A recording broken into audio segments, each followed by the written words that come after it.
Hello everyone. Today we'll discuss about a fairly easy problem again, which is intersection of two arrays.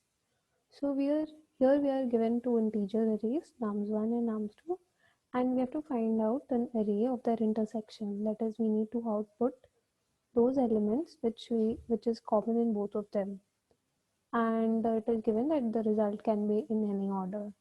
So since it is in any order, we can leverage that fact, and since there is nothing to worry more about here, since we can output in any order. So now, from the fair intuition, how do you calculate the intersecting elements? Obviously, comparing all the elements with the all other elements, and then comparing if both of them is equal and maintaining that in the output array. But that would be a very costly operation because we are comparing all other elements with all elements from nums1 to the all other elements from the nums2. But here we can optimize it to a better solution. We can take help of some storage mechanism, and that storage mechanism could be hash tables or hash maps, where we can store all those elements which are already there. We can compare from the nums2 array that if that element is present or not, right? So what I'm talking about is here is let's create a map of of elements with their count.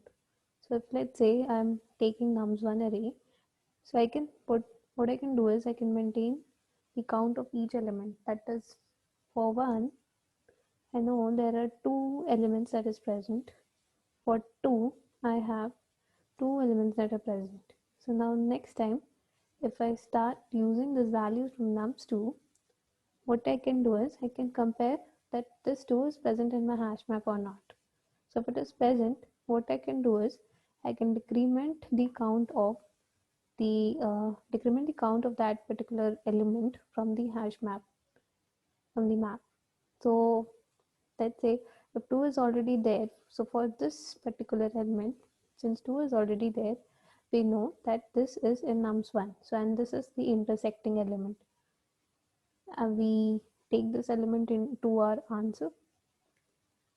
So this we do for every other elements in the nums2. So now since it was decremented, it now became 1. And for this 2, what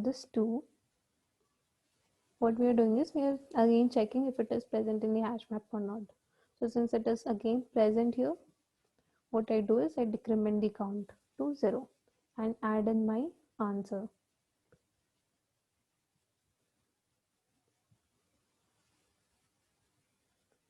This is how we are doing it. I mean, we are checking, we are maintaining a map of all the counts, and we are checking if that is present in the map or not, and decrement it if it is present, and then add it in the output result.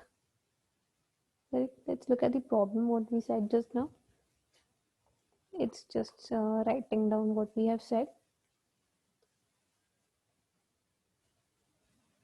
So as discussed, we are using an map here that will act as our hash or hash map, let's say.